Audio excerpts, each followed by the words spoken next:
You're listening to Civic Media. You can tune into any of our live shows on any radio station across the state with the Civic Media app. Find us in your phone's app store and listen anytime, anywhere. This is your WCFW Daily News Roundup for 105.7 CFW in Chippewa Falls and 93.5 The Tap in Eau Claire.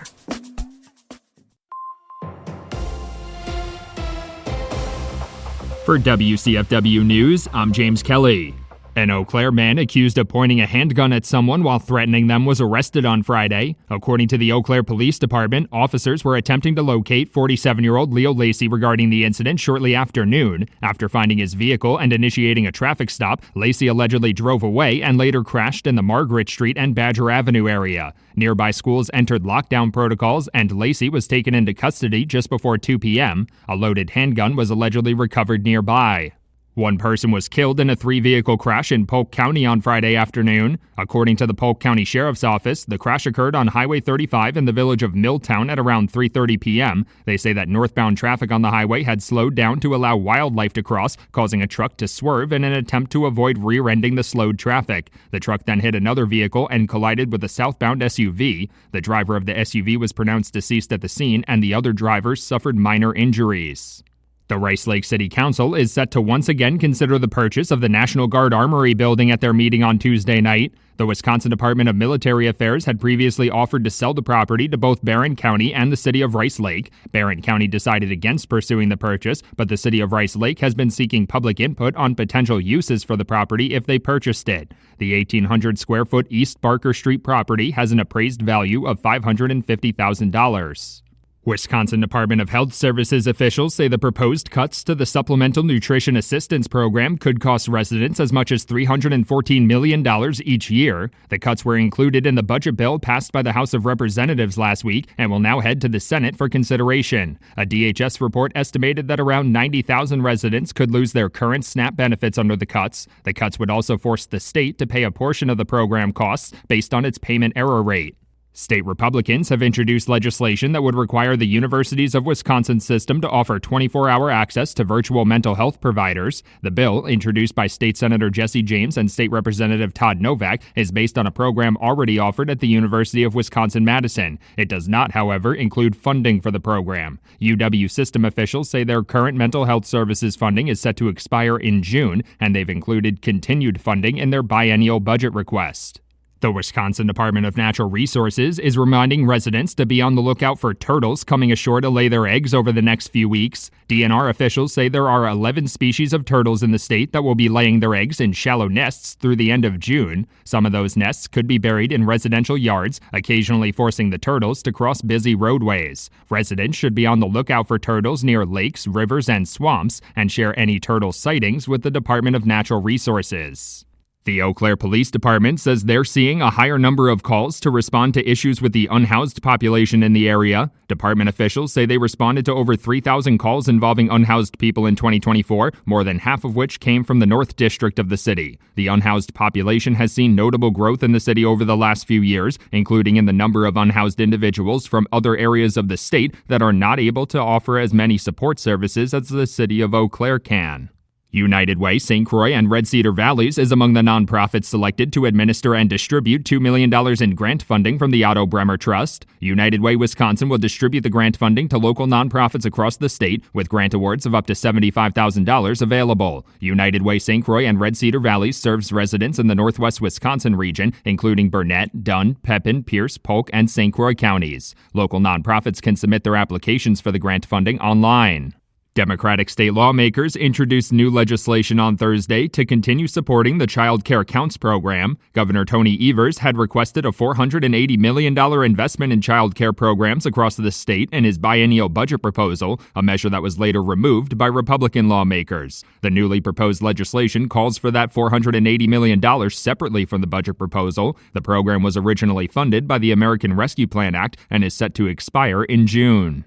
Wisconsin Attorney General Josh Kaul and a coalition of states have been granted a preliminary injunction stopping the Trump administration from eliminating the U.S. Department of Education. The Wisconsin Department of Justice announced the court order on Thursday, which restricts the administration from implementing mass layoffs and transferring the management of federal student loans and special education functions to other agencies. The court order also requires the Department of Education to reinstate previously laid off federal employees. For WCFW News, I'm James Kelly. The Pack is back in Green Bay. Hi, I'm Mike Clemens with Sports NFL. The Packers return to the practice field tomorrow for the start of OTAs, organized team activities. It's the next step in the team's off-season program to see what they've got in rookie wide receivers like Matthew Golden and Savion Williams, selected in the draft. Hockey, the Milwaukee Admirals season came to an end last night. They lost 3-2 at home to the Texas Stars to end their playoff run. Baseball, Brewers with a 3-game series at home against the Boston Red Sox today through Wednesday. The Crew with a 6-5 win over the Pirates on Sunday, thanks to RBI doubles from Caleb Durbin and Bryce Terang, who was just 1 for 24 heading into the game. I'm not even really scuffling. I'm hitting balls hard, just right to people. It's big to get that run, but like I said earlier, it's Durbin to move the chain. You know, those guys to have good at-bats is the reason why I even got an opportunity, so you can go down a big rabbit hole. That's the Brewers' Bryce Terang. With sports, I'm Mike Clemens. On your entertainment beat, I'm Pete Schwaba. The summer box office kicks into high gear this weekend with 2 huge releases squaring off for your hard-earned money. Let's start with The Granddaddy, which is the final installment of the Mission Impossible franchise, at least for now. Mission Impossible: The Final Reckoning continues the story from 2 years ago, where we left with a train hanging off a cliff. The film is pulling about an 80% on Rotten Tomatoes because some critics apparently don't know how to party. Not to be outdone, the live-action version of Lilo and Stitch also opens this weekend and is also anticipating massive returns at the gate. In the film, which is pulling a 73% on Rotten Tomatoes, a fugitive alien helps a young Hawaiian girl heal her dysfunctional family. If you're looking for some good old-fashioned, cringeworthy adult comedy, check out the film Friendship, which goes into wider release this weekend. If you're in a small town, you might have to road trip for the laughs, but it might be worth it as it's pulling a 90% on RT. Let's go to the movies. Katy Perry has been in the news lately for various reasons. First, she went into space for about 31 seconds, and now the New York Post is reporting that her bra broke and popped open during one of her concerts. Before you run to the Google, you should know that she acted quickly and covered up. An assistant quickly ran out and saved the day, after which Perry said, "Sorry guys, you didn't pay that much." Tickets to a Katy Perry concert range from $50 to $500. Top or no top, I think they paid plenty. And finally, Perry will no longer be waking up in Vegas. She is out at Resorts World Hotel. The singer signed a contract that would pay her up to $900,000 a show, and the deal has been terminated after the hotel and casino actually lost money during the pop star's residency.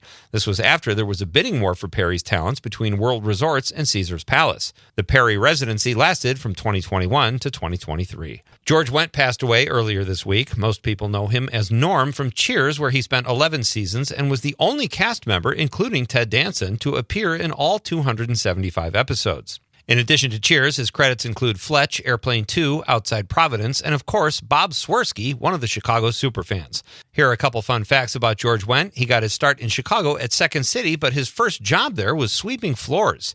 He's actually the uncle to Ted Lasso himself, Jason Sudeikis. Here are some fun Norm lines to remember George Wendt by. What's shaking, Norm? All 4 cheeks and a couple of chins, Coach. Hey, what's happening, Norm? It's a dog-eat-dog world, Sammy, and I'm wearing milk-bone underwear. For more showbiz fun, tune into Nightlight with me, Pete Schwaba, weeknights from 6 to 8 p.m. on the Civic Media Radio Network. Partly cloudy today. We'll get to the low 70s for a high this afternoon. The wind out of the northeast at around 5 to 10. Tonight, becoming mostly cloudy, will drop down to 52. Tomorrow, cloudy with an isolated shower or thundershower and a high in the mid-60s. I'm meteorologist Sean Cable. Currently, it's 51. That's your WCFW and the TAP Daily News Roundup from Civic Media. Subscribe to this podcast on Spotify, Apple, or wherever you find your podcasts. Find more news at WCFW.FM or thetap.fm. The national news cycle never stops, but it can be hard to find news about your local community. Civic Media is dedicated to providing quality local and state news coverage across Wisconsin. With the Civic Media app, you can get notifications about local stories that matter to you and your community. Find the free Civic Media app in your phone's app store and choose notifications from the menu to tell us what kind of news you want to hear about.